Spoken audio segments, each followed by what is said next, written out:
वंदे भारत, मैं हूं सांची त्यागी। आप देख रहे हैं भारत तक। भारत जमीन से लेकर अंतरिक्ष तक कई इतिहास रच चुका है। कई ऑपरेशंस को कामयाब करने के साथ ही भारत नया कीर्तिमान स्थापित कर चुका है। अब इन सब के बीच में हमारी कोशिश समुद्र के अंदर नए मिशन को ऑपरेट करने की है। इसके बारे में हम आपको बताएंगे, क्योंकि ये जो मिशन है वो होगा समुद्रयान मिशन। गहरे समुद्र में पानी के बीच छुपे रहस्यों का पता लगाने के लिए भारत सरकार ने अपना महा मिशन शुरू कर दिया है, जिसका नाम समुद्रयान रखा गया है। इस मिशन के साथ ही भारत अमेरिका, रूस, जापान, फ्रांस और चीन जैसे उन देशों की सूची में शामिल हो गया है जिनके पास समुद्र के इतने भीतर जाकर गतिविधियों को अंजाम देने की तकनीक है। एक समय था जब विज्ञान के क्षेत्र में सिर्फ कुछ चुनिंदा देशों का जिक्र हुआ करता था, और उसके बाद अंतरिक्ष में जाने को लेकर जब होड़ मची तब भी कुछ चुनिंदा देश ही थे। आज भी अंतरिक्ष में जाने के लिए कुछ चुनिंदा नाम ही शामिल है, जिसमें एक नाम भारत का भी है। अब बात जब समुद्र की गहराई तक जाकर खोज करने की हुई तो उसमें भला भारत कैसे पीछे रहता। समुद्रयान के जरिए से भारत अपनी इस कोशिश को भी कामयाब करेगा।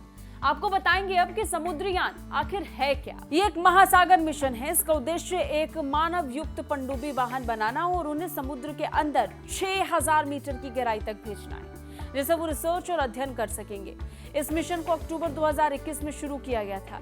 हाल ही में चेन्नई स्थित national institute of ocean technology यानी NIOT ने बताया कि समुद्रयान अभियान में इस्तेमाल होने वाला वाहन साल 2024 तक तैयार हो जाएगा।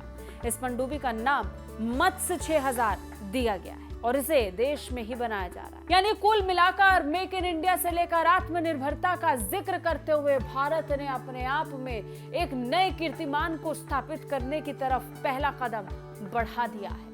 और न सिर्फ पहला कदम बढ़ा दिया, लेकिन अब ये मानिए कि इस पहले कदम के साथ भारत लगभग आधा रास्ता तय कर चुका है। ये पनडुब्बी 3 लोगों को समुद्र के अंदर 6000 मीटर की गहराई तक ले जाने में सक्षम होगी। NIOT ने बताया कि टाइटेनियम मिश्र धातु से बने इसके 2.1 मीटर की चौड़ाई वाले हिस्से में 3 व्यक्ति जा सकते। ये वाहन एक बार में 12 घंटे तक काम कर सकता है और आपातकालीन स्थिति में 96 घंटे तक गहरे समुद्र में रह सकता है।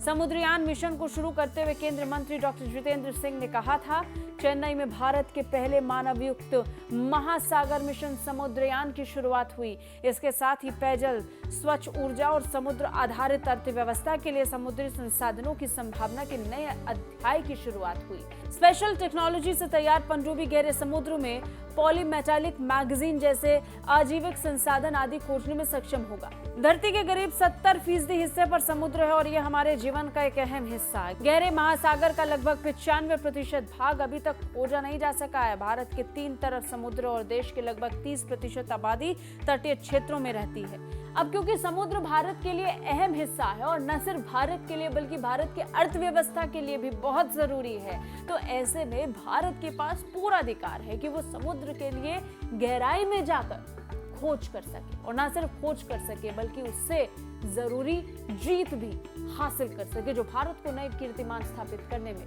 मदद करेगा।